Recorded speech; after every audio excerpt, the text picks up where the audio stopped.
हमने पिछले वीडियो में बताया था आज्ञा चक्र के विषय में।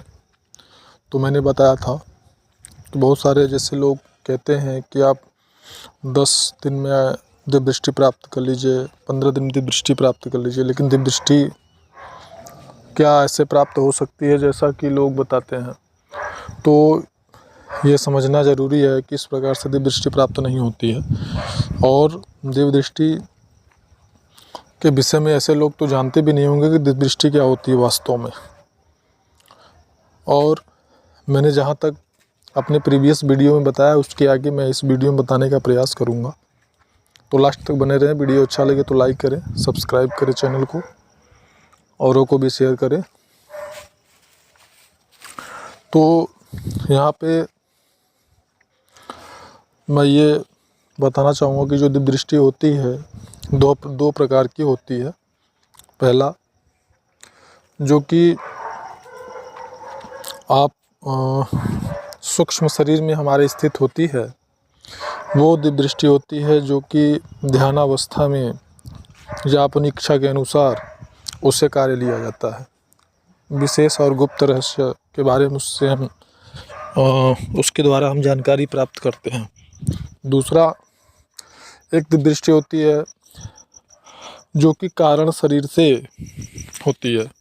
मतलब आप कह सकते हैं कि हमारे सूक्ष्म शरीर से जो दिव्य दृष्टि होती है वैसे ही हमारे कारण शरीर में भी दिव्य दृष्टि होती है। और जो हमारे कारण शरीर की दिव्य दृष्टि होती है वह ज़्यादा पावरफुल और सामर्थ्यशाली होती है। और कारण शरीर की दिव्य दृष्टि की कुछ ऐसी स्थिति होती है कि जिसकी भी दिव्य दृष्टि कारण शरीर से खुली होती है, ऐसे कुछ विशेष और विलक्षण पुरुष होते हैं या साधक साधिका होते हैं जो पूर्व जन्मों से ही विलक्षण दिव्य शक्तियों से युक्त होते हैं। उनमें क्या होता है, उनकी दोनों आंखें खुली रहने पर भी उनका जो दिव्य दृष्टि होता है वह कार्य करने लगता है।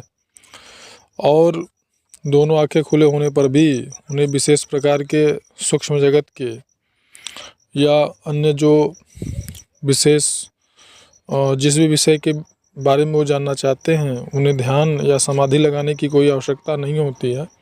वो दोनों आँखों के खुले होने पर भी अगर उनके मन में ऐसा विचार या इच्छा चल रही है तो उस विषय वस्तु को देख सकते हैं, जान सकते हैं, समझ सकते हैं। और जिनकी दिव्य दृष्टि सूक्ष्म जगत सूक्ष्म शरीर से होती है, खुली होती है, उनको किसी भी विषय में जानकारी लेने के लिए, सूक्ष्म जगत के विषय में किसी भी प्रकार की कोई दृश्य को देखने के लिए ध्यान करना पड़ता है अथवा समाधि लगानी पड़ती है, तब जा कर के उनको दिखाई देता है। कारण शरीर से जिनकी दिव्य दृष्टि खुली होती है वो दोनों आँखें खुले होने पर भी उन्हें ऐसी अनुभूति होती है कि वो अपने दोनों आँखों के द्वारा ही उस दृश्य को देख रहे होते हैं, पर ऐसा नहीं होता है। वो उनकी जो दिव्य दृष्टि होती है वो कार्य कर रही होती है, लेकिन जो सूक्ष्म जो स्थूल उनकी आंखें खुली होती हैं, उनके खुले होने के कारण उनको ऐसी अनुभूति होती है कि वो अपनी स्थूल आँखों के द्वारा ही देख रहे हैं। और यही परम सत्य है। और दिव्य दृष्टि हमारी जो होती है अगर देखा जाए तो आज्ञा चक्र पे ही स्थित होती है, दोनों भावों के बीच में। तो अगर एक तरीके से हम देखें तो ये हमारा जो आज्ञा चक्र है ये छठा चक्र माना जाता है। यानी मूलाधार के बाद में स्वादिष्ठान, उसके बाद नाभि चक्र, हृदय चक्र, कंठ चक्र, उसके बाद आपका ये आता है। तो और ऐसे चक्र को खुलने के लिए इन सभी चक्रों के चक्रों का खुला होना अति अनिवार्य होता है। और तब जाकर के आपको दिव्य दृष्टि आपकी खुलती है। वो दिव्य दृष्टि कार्य कितना करेगी यह पूर्व जन्म की साधनाओं पर निर्भर होता है या चित्त की शुद्धता पे निर्भर होता है, क्योंकि दिव्य दृष्टि या तो योग बल पे कार्य करती है अथवा चित्त की शुद्धता पर, आपका जो चित्त है उसकी शुद्धता पर निर्भर करता है कि वह कैसा कार्य करती है। सभी की दिव्य दृष्टि एक समान कार्य नहीं करती है। किसी का बहुत ज़्यादा तीव्र कार्य करती है और किसी की दिव्य दृष्टि खुली होने पर भी कार्य करने में असमर्थ होती है। और ये दो ही दशा में दिव्य दृष्टि आपकी खुलती है या कार्य कर सकती है। या तो कठोर साधना करके सभी चक्रों को आपने जागृत कर लिया है और आपकी साधना आज्ञा चक्र पे जब चलती है तो कुंडलिनी शक्ति स्वयं आपकी दिव्य दृष्टि को खोल देती है।